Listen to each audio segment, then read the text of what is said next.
Jangan lupa like, komen, dan subscribe channel YouTube TVRI Bengkulu dan nyalakan lonceng notifikasinya.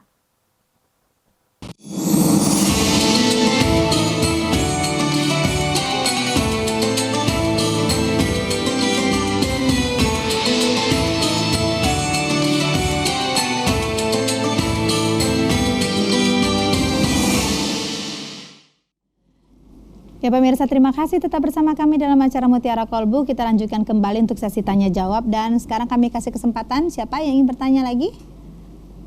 Ya, silakan Ibu. Assalamualaikum warahmatullahi wabarakatuh. Waalaikumsalam warahmatullahi wabarakatuh. Nama saya Anissa Pak Ustadz dari Majelis Taklim Al-Mulisin Kelurahan Surabaya. Ya. Jenis pertanyaannya hampir sama kayak Ibu Emi Pak Ustadz ya. Bagaimana menyikapi salah satu sahabat kita atau teman pengajian kita, walaupun kita sering berbuat baik Pak Ustadz, nggak usah disebut kebaikan kita apa, tapi selalu dicelahkan Pak Ustadz. Oke. Apakah harus kita jawab celahannya atau kita diam saja Pak Ustadz? Baik. Terima kasih Pak Ustadz. Oke, terima kasih Ibu. Pertanyaan ini kayaknya lebih spesifik nih. Gimana nih? Kalau kita berbuat kebaikan tapi dicela terus nih Pak Ustadz. Kalau bahasa para sahabat Nabi, falyaqul khairan aw liyasmut. Katakan yang baik, kalau tidak bisa diam saja.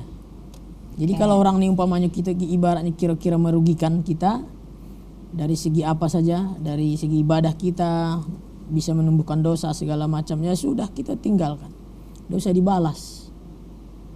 Tidak usah dibalas, biarin saja. Lama-lama dia mati juga nanti itu. Ya kita kan sudah berusaha baik-baik tuh Bu. Kita terus dizolimi, difitnah. Jangan dibalas. Kalau dibalas perang dunia nanti. Iya. Kalau dibalas tidak selesai kan Bu. Keburukan orang dibalas, tidak akan selesai, nggak ada ujungnya. Tapi kalau kita diam, ya biarin aja. Lama-lama dia mati itu. Iya, karena kadang selesai pancingan juga, capek juga dia nanti ngomong fitnah orang terus, finahin orang terus. Memang ada juga manusia yang seperti itu Bunda. Jadi gawe kerjaannya itu enaknya, lisannya itu hanya bisa memfitnah, menzolimi orang, menggibahi orang. Itu gawenya, ada itu. Kita tahu saja manusianya ada yang seperti itu. Jangan kita balas. Kita balas apa bedanya kita dengan orang itu? Iya juga gitu kan? Ya. Nah itu. Terkadang pancingan juga ya Pak Ustadz ya. Ya kita harus berusaha. Kita terpancing kalau kita menjawab. Tapi itu setan. Jadi kalau kita jawab dengan membantah, ikut juga nak itu. Aduh, emangnya ambo juga bisa ngomong, bisa bicara, bisa juga saya balas. Setan kan dipupuk, dikipas-kipasin, sudah diasap-asapin. Jadi kompor. Kamu juga lawan. Belum perlu jambak tinju. Sudah. Habis kan? Tidak usah dia tinggalin umpamanya siapa gitu, tinggalkan aja, cari kawan lain banyak kok. Ini tidak akur dengan ibu ini, dia terus macam ini kelakuan, tinggalkan, cari yang lain, kawan sebanyak itu di dunia ini. Tidak dia mau curhat dengan saya Bu. Saya kasih pendapat solusi kan gitu. Bukan berarti maksudnya itu apa-apa, bukan. Curhat dengan saya.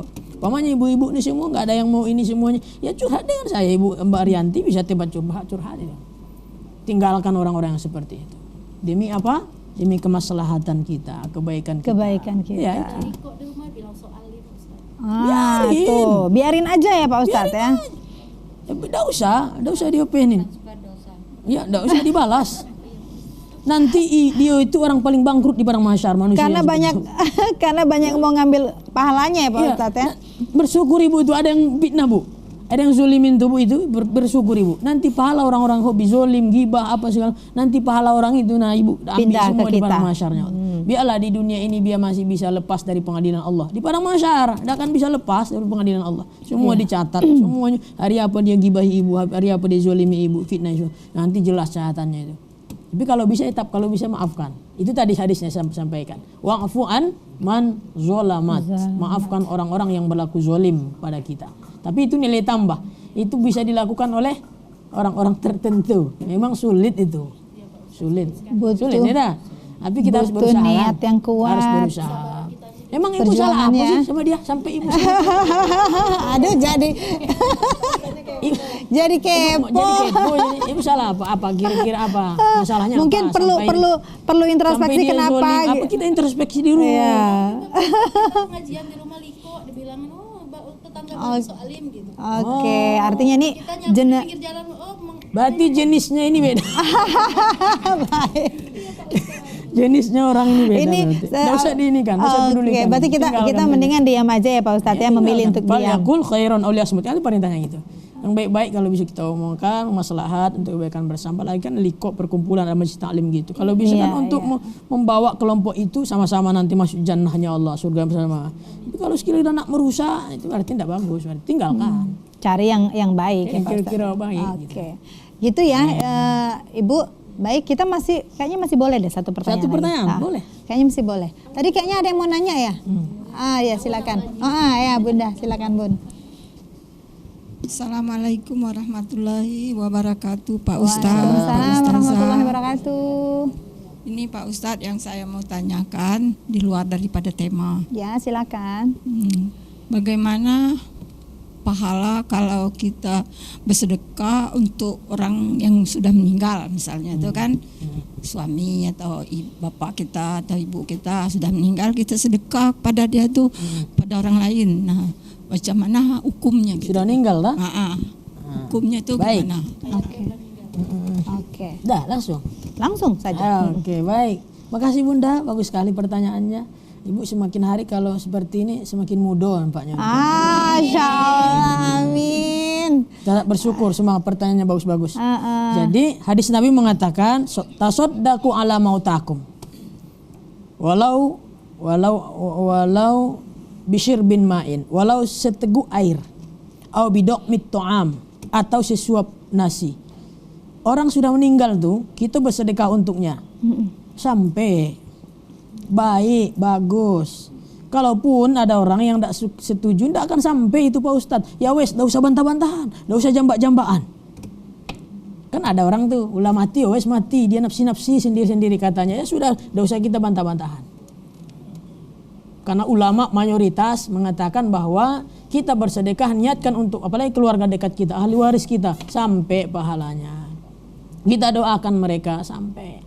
Bahkan ada disebutkan dalam sebuah hadis, kita ini berdoa untuk orang yang sudah meninggal dunia, kaum muslimin muslimat wal mu'minina wal mu'minat, Allah ya minhum wal amwat, yang sudah mati atau yang masih hidup, itu sampai doanya. Nanti kita meninggal disambut oleh ruh-ruh itu, arwah yang sudah mati dulu meninggal dunia itu disambut kita. Ini yang doakan kita dulu, yang sering doakan kita, disambut kita. Ada teman langsung ramai, langsung kita dikenal oleh mereka. Bagi orang yang pelit mendoakan saudara-saudara yang sudah meninggal dunia, tidak kenal, kita meninggal, siapa itu baru datang, itu tidak kenal, tinggalkan. Kita ibarat terlantar di tengah gurun. Tidak ada yang doakan kita. Maka banyak doa. Artinya sampai doa itu, yakin gitu. Sampai. Masya Allah, sampai gitu ya Bunda. Beli semen satu sak, ya Allah ya Rob, aku niatkan ini untuk pahalanya untuk almarhum suami saya yang sudah meninggal, atau bapak saya atau ibu saya sudah meninggal dunia. Sampai. Nah ini namanya amal apa namanya? Amal jariyah. Idza mata ibnu Adam in qata amalu illa min salas, sedekahun jariyah. Sedekahun jariyah. Sedekah yang bermanfaat. Ini orang yang belum meninggal, sebelum dia meninggal sedang bersedekah. Ya kan? Sebelum dia meninggal bangun masjid.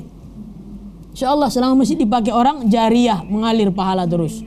Itu ada apa namanya itu sejadah-sejadah yang dibelinya itu berapa? Itu dipakai orang sejadah sholat itu mengalir pahalanya. Oke, baik. Ilmu yang tafi'u bih, ilmu yang manfaat. Wa waladun sholihin, doa anak-anak yang soleh yang mendoakan. Itu artinya kira-kira. tadi kalau seperti yang Ibu Ketua sampaikan tadi sampai begitu sampai. ya.